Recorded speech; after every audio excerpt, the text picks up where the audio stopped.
एक प्रॉब्लम हो रहा था। जब ब्रेक दबा रहे थे तब ये जो लेफ्ट वाला जो पहिया है ना, फ्रंट वाला, इसमें से आवाज़ आ रहा था। तो सोचा क्या हो रहा है, थोड़ा खोल के देख लेते हैं। पहले तो मैं टायर निकाल लिया, उसके बाद क्या किया, ये आ गया है, ये हम लोगों का डिस्क ब्रेक का शू है। मुझे जो देख के लग रहा है, ये जो साइड वाला पोर्शन है जो ऊंचा है, रास्टी हो गया है, और ये जो अंदर वाला है ये सभी टच हो रहा है शायद ये ब्रेक शू के साथ। हाँ, तो इसको खोलना पड़ेगा। खोलने के लिए 12 नंबर का स्पैनर चाहिए, और ये जो नट का बोल्ट का पोजीशन होता है वो आपको दिखाने का कोशिश करते हैं। ये जो है मैं थोड़ा ढीला करके ही रखा, ये वाला, इसको खोल देना है।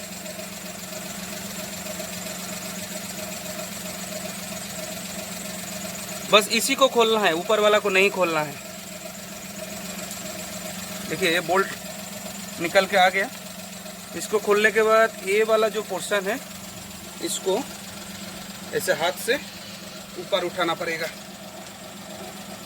थोड़ा टाइट हो सकता है। देखिए ऐसे ऊपर आ गया है।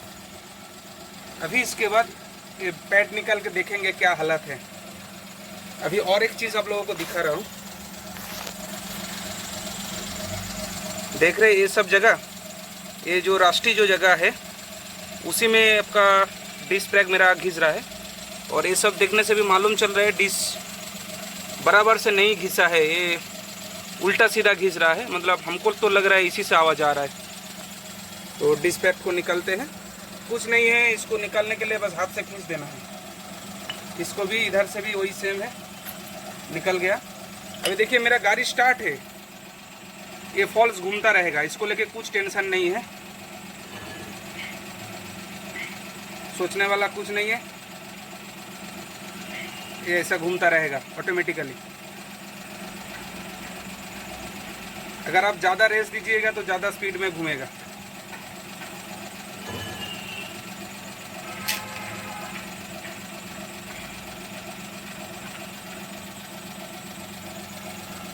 अभी मैं जो सोच रहा हूँ,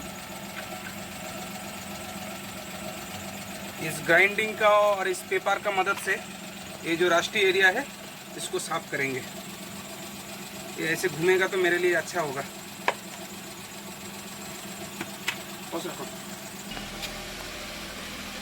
देखिए इस साइड में ऐसा ईंटा रख दिया, आरपीएम पकड़ के रख रहा है। इससे क्या हो रहा है, ये देखिए ये घूम रहा है।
देखिए ये चमक आ चुका है, जो रास्ट था वो निकल गया।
उसके बाद थोड़ा सा पेपर भी ले लेंगे।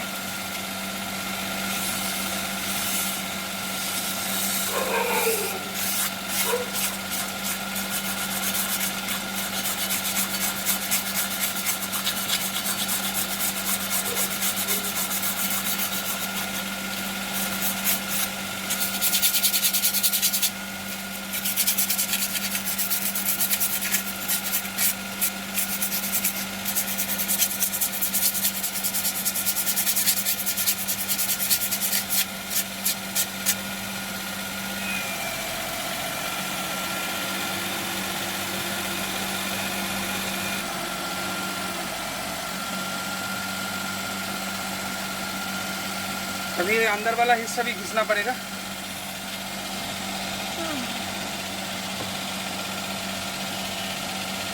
लेकिन ये तो जाम हो चुका है, ऑटोमेटिक नहीं घूम रहा है। चलिए हाथ से घुमा घुमा के कर लेंगे।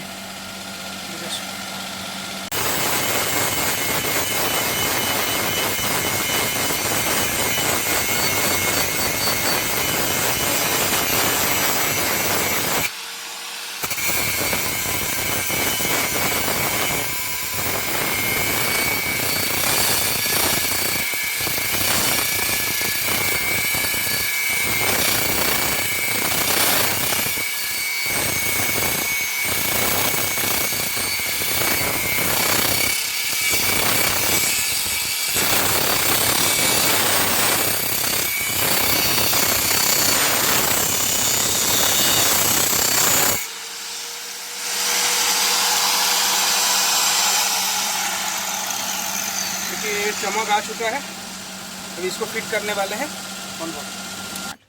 देखिए ये चमक पूरा आ चुका है और स्टेप भी थोड़ा कम हो चुका है, तो अभी ब्रेक में आवाज़ नहीं आना चाहिए। फिर ब्रेक फिटिंग के लिए ऐसे शू लेना है। पहले ध्यान रखिएगा, ऐसे करके लगाना है। पहले अगर ए साइड का सपोर्ट कर दीजिएगा तो ये घुसेगा नहीं, ऐसे पूरा स्ट्रेट घुसेगा नहीं। थोड़ा ऐसे टेंशन लेना है, ए एंड इस पे लगा के उसके बाद घुसाना है। तो मैं पहले अंदर का लगा लेता हूँ, वही सेम प्रोसेस से।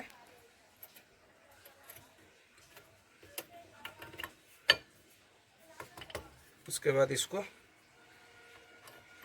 देखिए ऐसे टेरचा बिठाया, उसके बाद दबाएंगे। सॉरी, उल्टा साइड लगा दिया। पूरा बैठ चुका है, अभी इसको बंद करेंगे।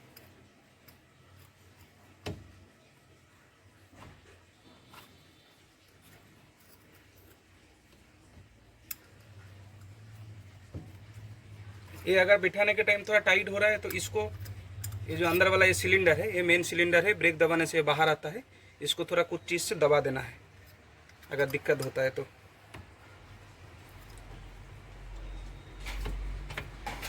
बैठ चुका है, नॉर्मल से ये बोर्ड लगा देना है।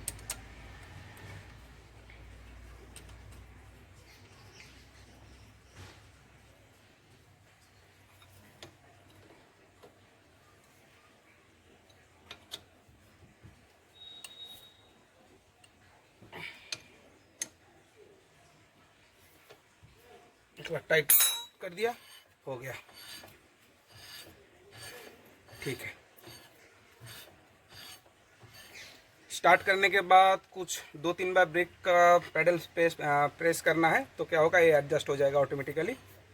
ऐसे ही वो वाला साइड पे भी कर देंगे। अगर आवाज़ आ रहा है तो, मेरा तो इसी साइड से आवाज़ आ रहा था तो उधर अभी नहीं करेंगे। अभी चक्का फिट कर देना है, तो आप लोगों को मालूम ही है कैसे चक्का फिट करना है, तो हम लोगों का काम हो चुका है।